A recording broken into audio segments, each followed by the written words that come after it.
This program contains graphic material, including offensive language. Viewer discretion is advised. They've blazed a bloody trail. They put the fear of God in people. The on, and we need to go strap up. They're a mob-like gang of killers. They're an actual organized crime family. We refer to them as the Sopranos on motorcycles. With a vicious dictator at their center. He is probably in the top 2 or 3 most evil people I have ever arrested. John Napoli was a gangster. They're the Breed Motorcycle Club, and they'll stop at nothing. I don't think we even gave a just don't with us.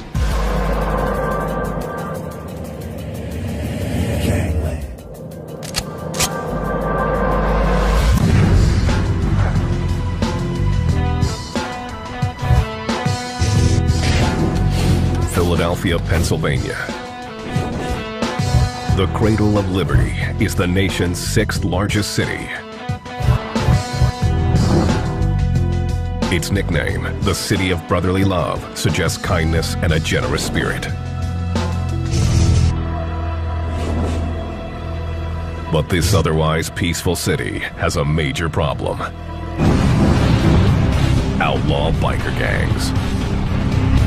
The Warlocks, the Pagans, and even the notorious Hell's Angels all wreak havoc here.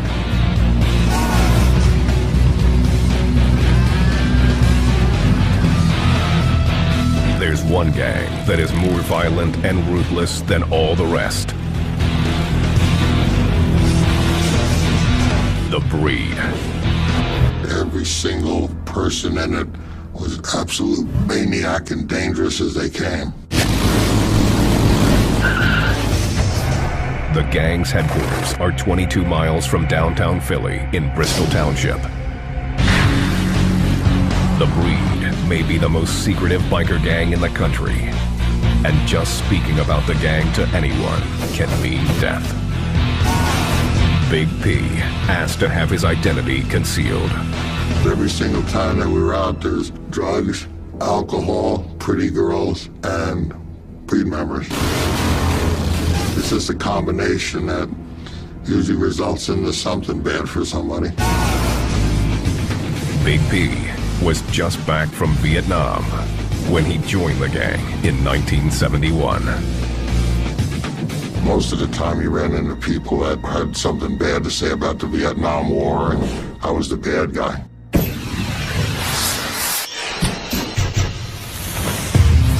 The Breed formed in 1965 and quickly gained a reputation as the most violent gang in the Philly area. Everybody knows the Breed, knows of the Breed, and the reputation of the Breed as being violent. Don't mess with them. The gang's standard operating procedure: eliminate everyone. Jeff Antonucci spent 10 years battling the Breed. They would hang out in the bars and approach the owners of the bars. They wanted to get paid, and if the bar owners or the businesses balked at that, they would bring their club members and take over the entire establishment. Not all confrontations were about extortion. Some were just for fun. Some idiot comes in the bar, he goes, "Which one of you bikers are Wiley?" The whole bar, they just said, "We all are," and they proceeded to beat this guy's head in. Never found out who was the guy's old lady.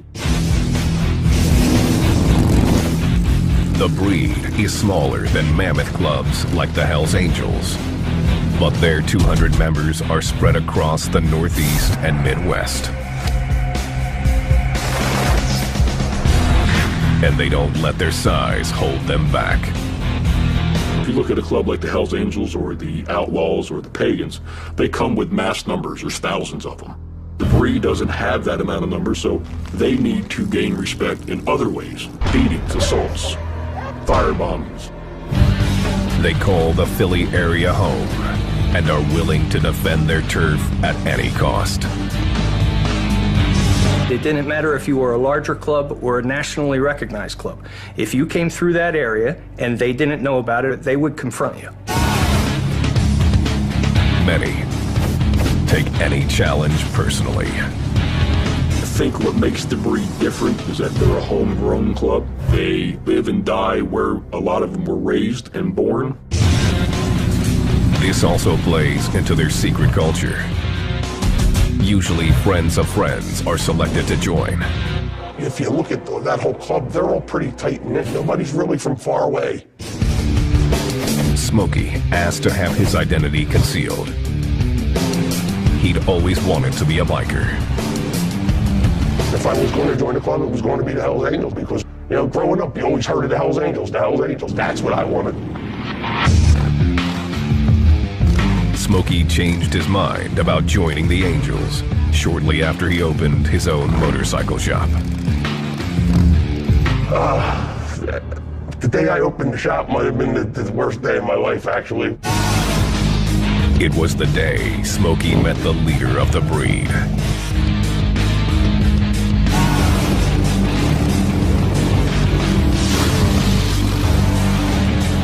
John Jr. Napoli was vice president of the Pennsylvania chapter of the breed for 4 years.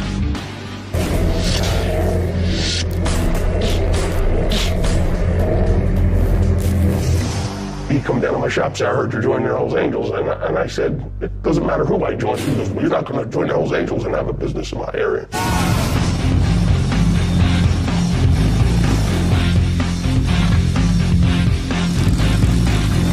Napoli had built himself a ruthless reputation. Napoli's reputation in Bristol was don't mess with Napoli. By 1995, Napoli had already been in and out of prison. Stabbing, aggravated assault with a deadly weapon. He did 4 years in state prison for that crime. Just a young thunderhead.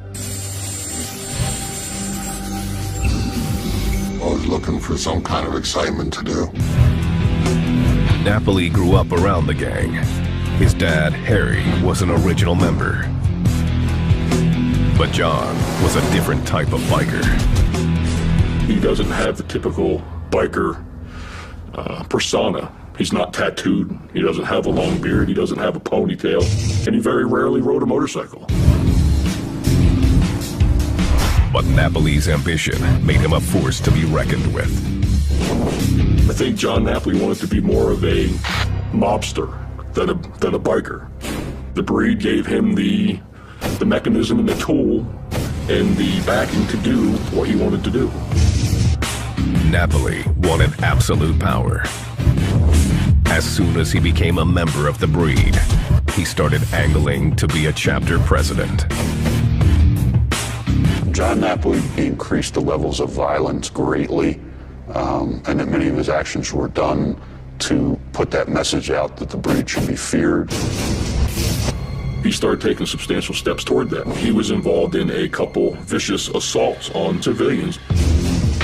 Kirk Schwartz asked to have his identity concealed. He ran it like a mobster by insulating himself and isolating himself. If you look back at the mafia cases of the past century, they were typically the same. There was a method to Napoli's madness. He wanted the breed to take control of crystal meth trafficking in North Philly. They were already selling in Bristol, but Junior saw the opportunity to make millions. To do it, he would take out anyone who stood in his way.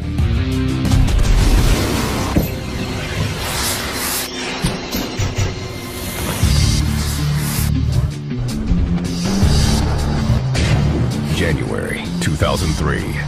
Thomas Burke was a breed prospect.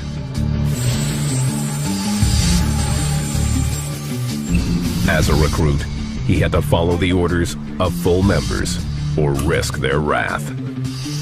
John Napoli asked Burke to deliver a half-pound of crystal meth to a customer in New Jersey. Burke refused, breaking the cardinal rule for a prospect. John Napoli wanted him to do some specific things, and Thomas Burke balked at it. Napoli was furious. He would teach Burke a lesson.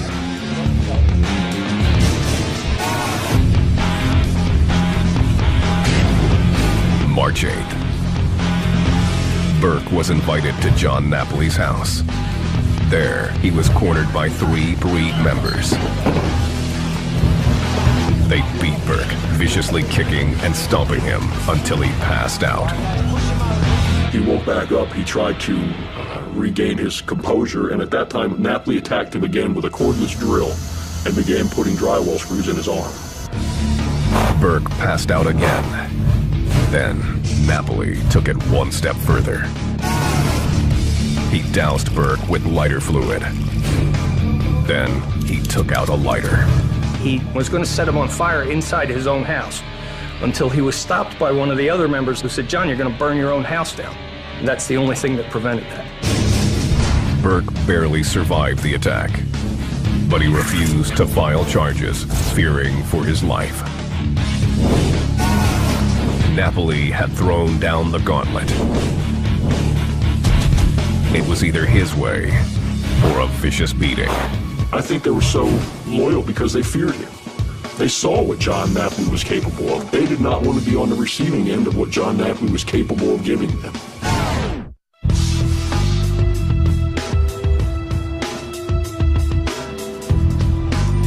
Philadelphia has a proud working-class history. But the city is home to some of the East Coast's most violent nonconformists. The Breed Outlaw Motorcycle Gang. These brutal bikers take pride in scaring everyone. They put the fear of God in people, and that's what they did. They terrorized. They terrorized. Intimidation has been integral to the gang from the beginning.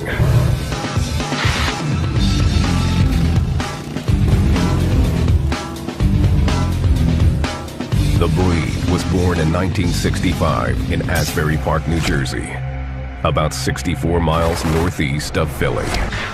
If you talk to the Breed members, they're just a bunch of motorcycle enthusiasts who don't necessarily conform to society. If you look at it from an law enforcement standpoint, they were an organized group of vicious people, and anybody who stood in their way, they would confront them and use violence.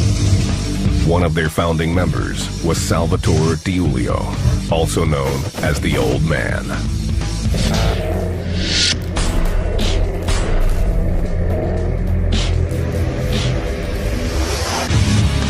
To this day, Diulio inspires almost cult-like devotion. The Old Man is capable of almost a Manson-like attachment to somebody. You got a lot of people that gravitated towards the guy. Diulio had a volcanic temper that often got the better of him. Crossing the Old Man is not necessarily a good idea. You might just get punched in the mouth, or you might go to the hospital.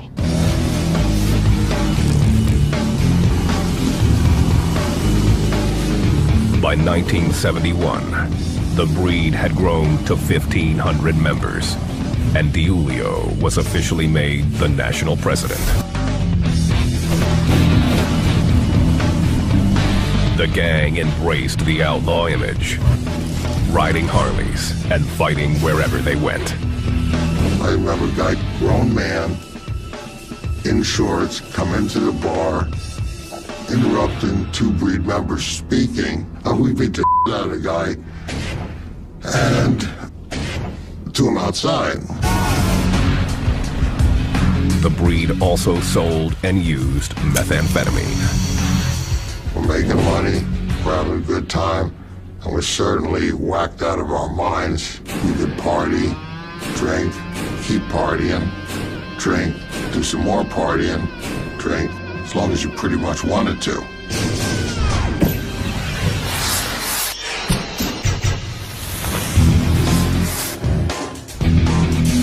Many early recruits, like Big P, were Vietnam vets who had trouble readjusting to civilian life. The lifestyle's really boiled down to that. We're just not going to take any. They had expanded beyond Jersey and established 13 chapters from West Virginia to Ohio. In Ohio, they started to butt heads with the country's largest and most powerful motorcycle gang, the Hells Angels. The breed chapters in Ohio were leaning on the Hells Angels, and were actually doing quite a good job of it. What began as bar brawls soon escalated and turned into an all-out war after an incident in Cleveland, Ohio.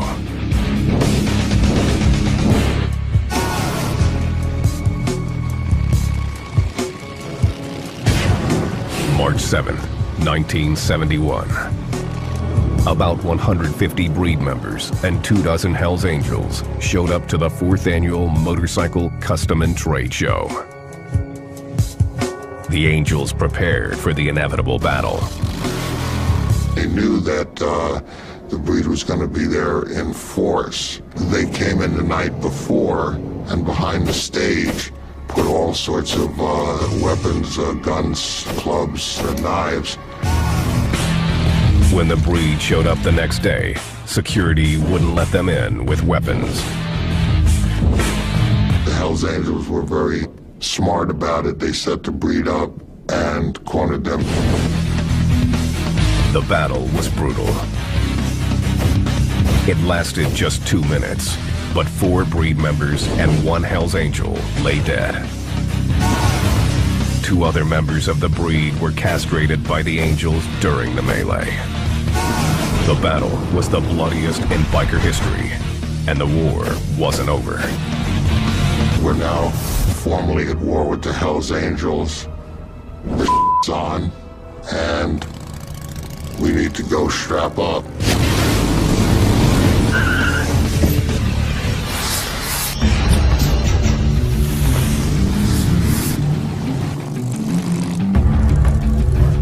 In the 80s and early 90s, instead of expanding like most gangs, the breed chose to strengthen its presence in Pennsylvania and New Jersey. They did so through an unprecedented campaign of violence. At one point, about 35 members of the gang walked into the Blue Fountain Diner, and they confronted a gentleman inside, asked him if he was enjoying his breakfast, and then began beating on him and broke a beer bottle over his head. 2 off-duty policemen were also severely beaten during the brawl. Police weren't the only targets.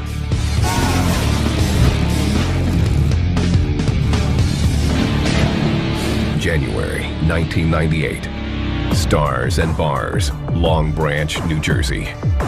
This strip club had become the breed's hangout. Well, the breed could come into that bar on Friday night. They would have the dancing girls there or whatever. Mike Campanella worked undercover for 2 years tailing the breed. He says National Breed President Salvatore the Old Man DiUlio was acting like he owned the place and allegedly abusing some of the dancers. If the old man, Sal DiUlio, wanted a girl in the back room or whatever he wanted to do, he put an order out, and these guys would make girls come back there. The gang had become bad for business.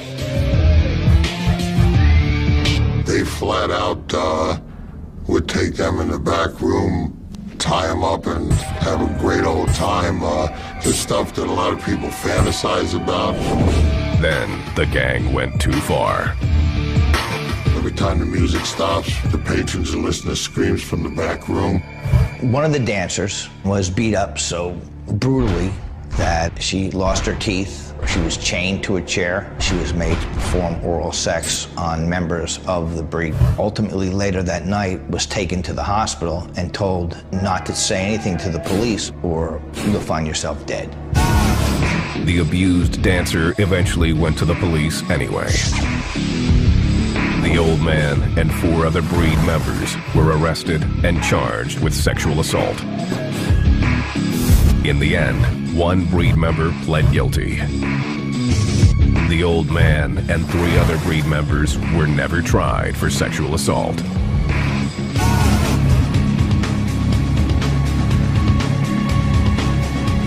John Jr. Napoli would take the message to heart.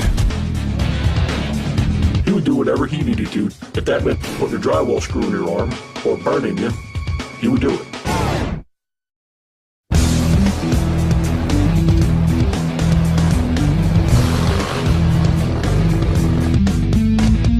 Philadelphia, Pennsylvania. The outlaw biker gang, The Breed, rules this blue-collar area with intimidation and brute force. They had a mission. They wanted people to fear them.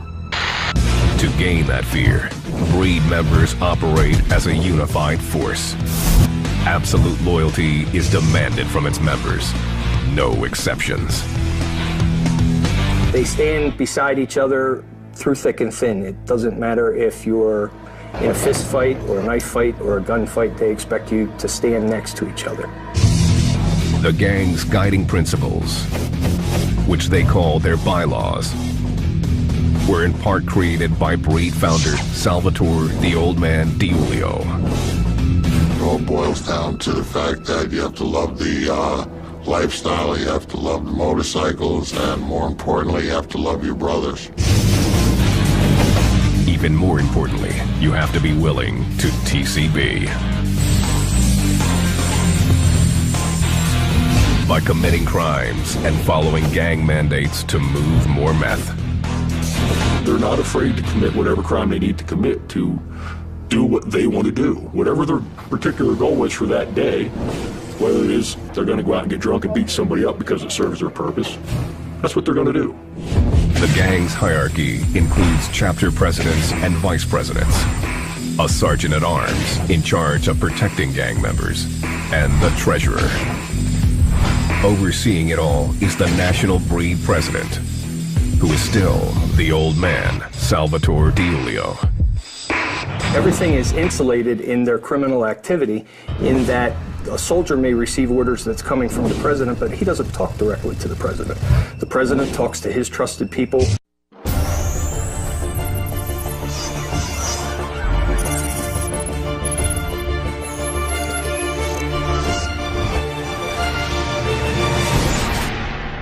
Documentary TV. Who relay the information further down to the club members who receive instructions on what it is they're supposed to do, and they do it without question.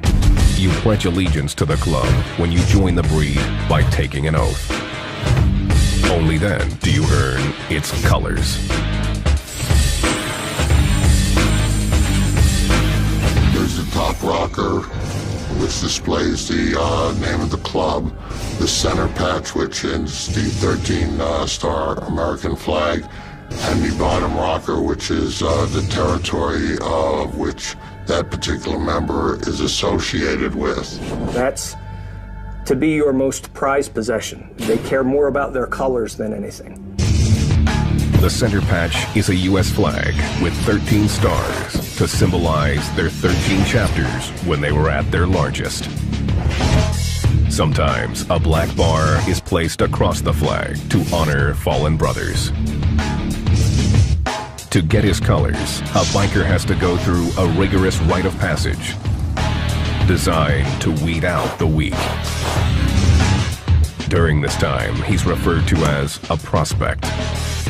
Once you're a prospect, you had to do anything a Breed member asked you to do, whether it be something illegal, a crime. They were asked to transport drugs, store drugs, sometimes put their name to make things appear to be more legitimate, such as renting storage locations, on vehicles, on weapon registrations. There is no set time limit for how long prospecting lasts. Well, for some reason, it wasn't that difficult for me. I had my flag gun in 5 weeks. I've seen some prospects be prospects for almost a year and a half, 2 years, because they just didn't get it. Once a prospect is voted in, he gets his colors and is considered a full member or flag holder. And once you're in the gang, there is no easy way out. The gang's creed: breed forever and forever breed. If you want to leave the Breed motorcycle gang, You have to have a real good reason and put a request in. If the request is valid, you can get out of the breed. But on normal circumstances, you're catching a beating. Instead of the traditional 1% diamond patch, the breed models theirs after a woman. The breed class patch is the breed's 1%er patch.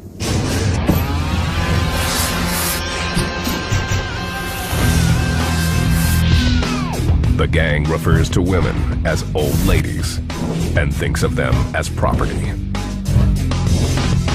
A lot of the old ladies would wear a designation that says that I'm the property of Junior or I'm the property of Kicker. If a particular woman is wearing a belt or a patch, that she's the particular property of a particular club member, the other club members know to leave her alone. Anybody else is fair game. The breed's children wear patches too. Your kids, they actually have product patches. And so somebody says, whose child is that running by? Oh, that's Steve's, because it says product of Steve. So they say, well, hey Steve, you want to get over here and get your f***ing kid out of here?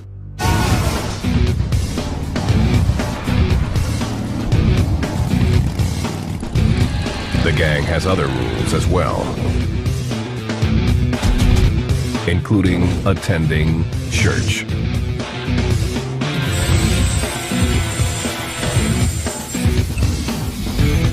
Church takes place at the gang's clubhouse.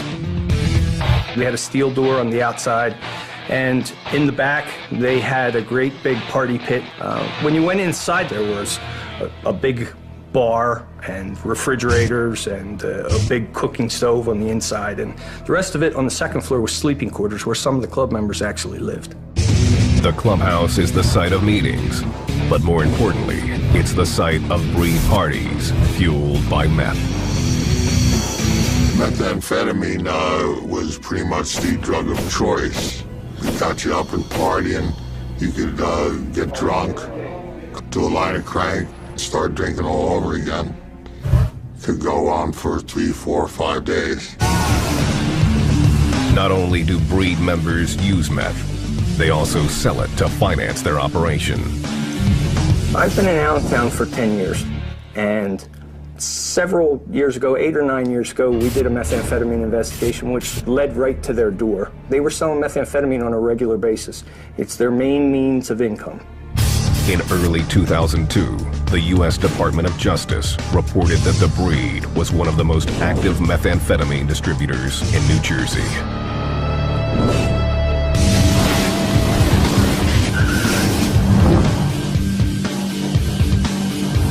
By 2003, the breed were making enough money that they were more profitable than gangs twice and 3 times their size. John Jr. Napoli was making sure of that. John Napoli wanted to create a methamphetamine empire because the profit margins are substantially higher. John Napoli was in the right time and the right place to become the king of crystal meth.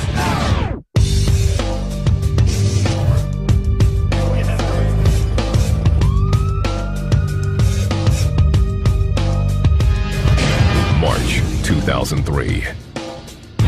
In the Philly area, John Jr. Napoli was gunning to be president of the breed's Pennsylvania chapter. John Napoli was a gangster. There was never a single issue of remorse or anything heartfelt or anything repentant about him. He had built a reputation on violence. Napoli nearly killed Thomas Burke, a breed prospect, for refusing to do a crystal meth delivery. Now he wanted to take out the Pennsylvania chapter's sitting president, James Graber. Napoli didn't like the way Graber ran the club. Graber wasn't about the violence and the mass methamphetamine trafficking that Napoli was undertaking. They had different philosophies about the breed and what it stood for. In November of the same year, Graber decided to do the wise thing. He realized that if he didn't step aside, that he was going to be forced to step aside, because Napoli made it very clear he wanted to be president of that chapter. Napoli was appointed president of the breed's Pennsylvania chapter. But it wasn't enough that Graber was no longer president. John Napoli wanted him erased.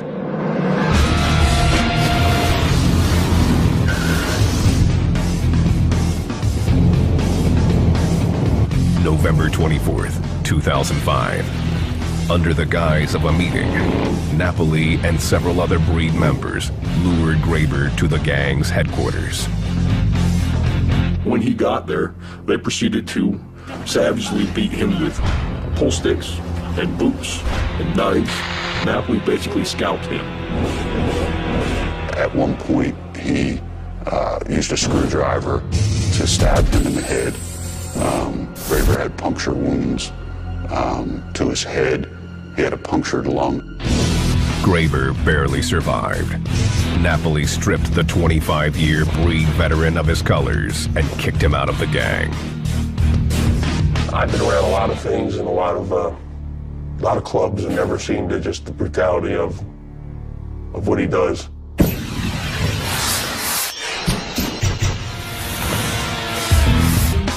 The Pennsylvania Attorney General's office took notice of the bloody coup.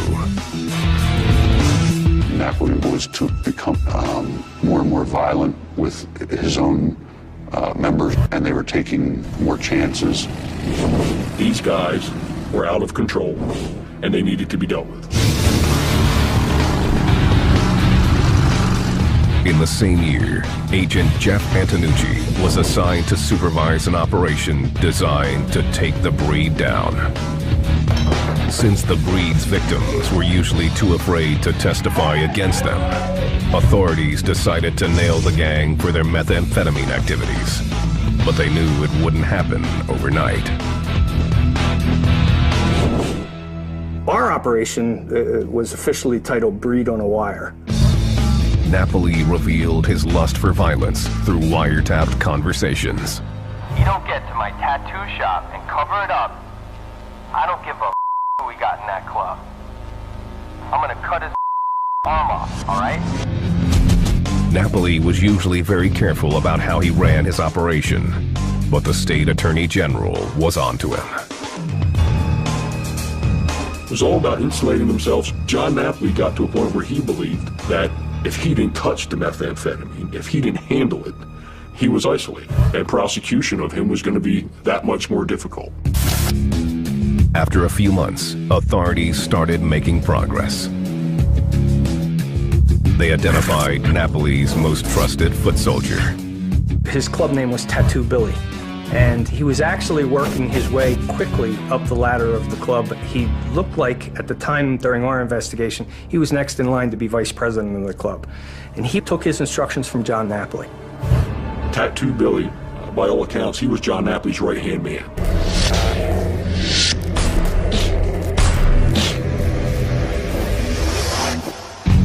William Johnson, aka Tattoo Billy, owned a shop just outside Bristol called the House of 1,000 Tattoos.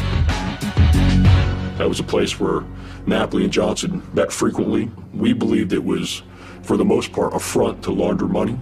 Billy actually talked to the suppliers and arranged the deliveries and worked out the exchange of the money. And Billy might only have the actual meth in his hands for an hour.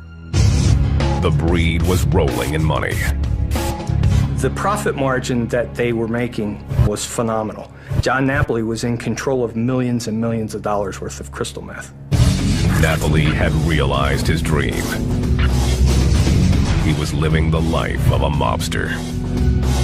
We described John Napoli and the breed as the Sopranos on motorcycles because that's how he ran the organization.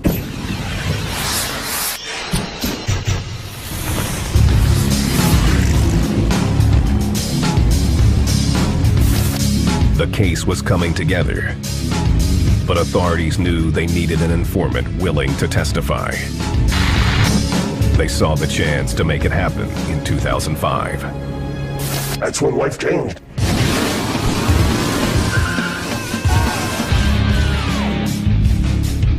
In May, police raided the shop of local mechanic and breed associate, Smokey. They busted him for possession of 3 ounces of meth. They told me what I was facing and then asked me if I'd be willing to cooperate. Before he could decide, Napoli himself paid Smokey a visit. He knew the feds had been there before him. Junior pulls me out back and goes, if you work with the police, if I find out you're cooperating, I will blow your head off. As soon as he drove away, I called up. I said, let's get rocking. Let's go. With Smokey on board, the agents began using him to make meth buys from Breed members. But Smokey knew with Napoli, one slip-up meant he was as good as dead. I had to be afraid every day being around him because he should look for that one flaw in what you say and use it against you. Wind up killing you.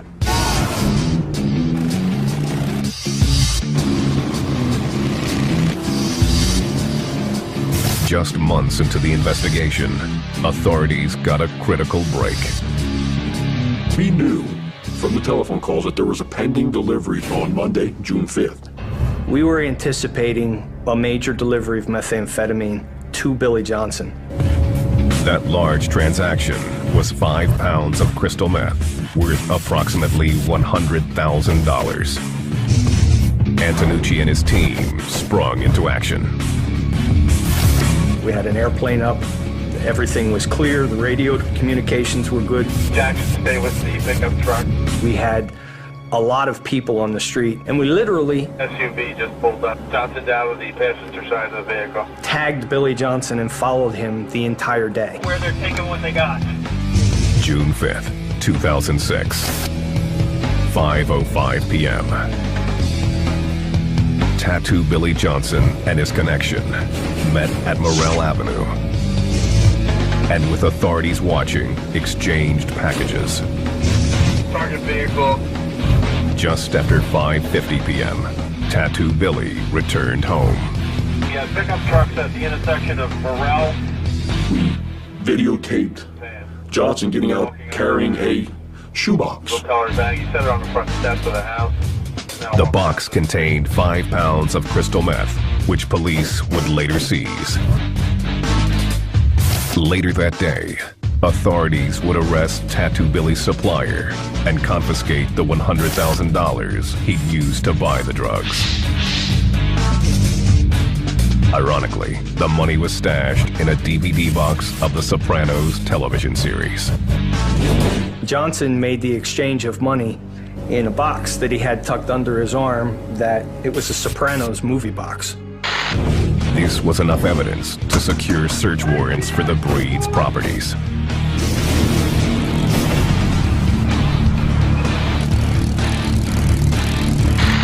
When John Napoli heard about the raids, he was furious. He knew that there had to be a snitch and immediately suspected an inside job. Napoli summoned Smokey to his home. Fearing he was a suspect, Smokey called the authorities. I said, look, he wants me to come down there. And they're like, no, don't go down there. I said, dude, if I show up, they're not going to think I had enough balls to show up there and do it. Smokey went to Napoli's house. When he arrived, Tattoo Billy and 4 other members were sitting around a table talking. Junior was trying to figure out who was the one that ran it. He just kicked out a few people's names. Smokey's life hung in the balance. And I had to sit across the table knowing that these guys, I know they'd kill me in a minute.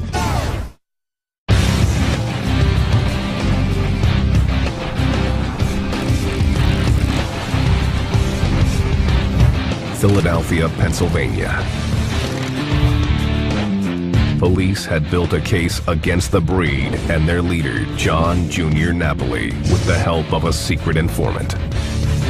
Napoli smelled a rat and called a meeting at his home to peg the snitch. Now, I'll tell you what, I was nervous through the whole thing. Well, I was sweating. Yeah, I thought I was done. John Napoli never turned on Smokey, and he walked out of Napoli's house. The Pennsylvania Attorney General's office decided it was time to move in. We acquired search warrants for 13 different locations, including residences of the Breed and the Breed Clubhouse. Later that day, a task force of 100 officers raided numerous breed properties, including the home of John Jr. Napoli. We seized 22 pounds of crystal methamphetamine, and the wholesale street value of that was about $2.2 million. We seized somewhere around 100 firearms, including fully automatic machine guns, sawed-off shotguns. We seized somewhere around $500,000 in cash. John Napoli and 14 other breed members, including Tattoo Billy, were arrested and charged with drug distribution. Their crystal meth ring, which had become a $6 million a year business, was shut down overnight. It was the biggest operation of its kind ever run by an outlaw motorcycle gang. When Napoli took over the club, he turned the club into an organized crime family. I believe that's how he ran it. I believe that's what he wanted to do, and that's ultimately what he did. In 2007, Napoli was convicted of conspiracy to distribute crystal meth, violent acts in the aid of racketeering, extortion, and 3 counts of possession of firearms. He remained defiant to the end. The judge who was about to sentence him asked him if he had any words, and John stood up and looked the judge square in the eyes and said, "I got nothing to say to you." Of the 15 breed members sentenced, Napoli received the stiffest punishment, 36 years in prison. In the end, many of Napoli's breed brothers ended up testifying against him. John Napoli's ultimate downfall was his own ego. I don't think Napoli ever got the fact or the true meaning of what bikers were all about. He didn't support the brotherhood and treat those guys like they were a family. He treated them like they were expendable. And I think they realized it, and they were going to look out for themselves.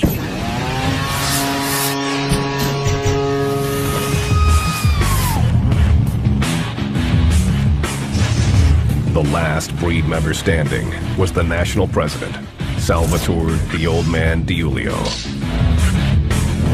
Many say he still has a hand in running the gang. The old man runs everything. The old man runs everything. Everything goes by the old man. You know, whatever it is, it goes by him. That's what I know. He's held the position for nearly 40 years. But many others have walked away. Big P says the gang's best days are in the past. Half of the breed's ex-members are in other motorcycle clubs now, and all you have left are the hardcore drug addicts and people that are still entranced by DiIulio. Big P thinks there's only one way for the gang to change its fortunes. Probably have to get rid of the old man. I mean, if they were going to do that, but the future's already, you know, unfolding for the breed.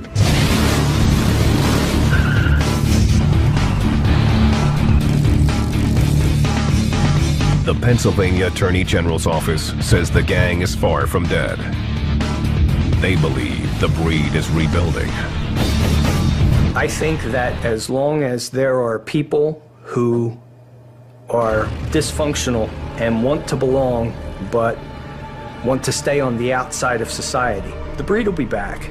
They have reorganized. They have new prospects that they acquired. They still have for their monthly meetings. I think that they're still a criminal organization. I think they're absolutely still dangerous. Smokey doesn't associate with the breed anymore and is trying to get his life back.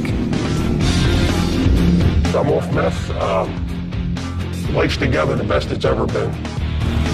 But he still fears retribution from the breed and John Napoli. Yeah, Napoli wants to get to me, absolutely. You know, like I'm sitting in this chair right now, but I ain't no good to anybody. I know his plan. I know how he works. He'll get me eventually.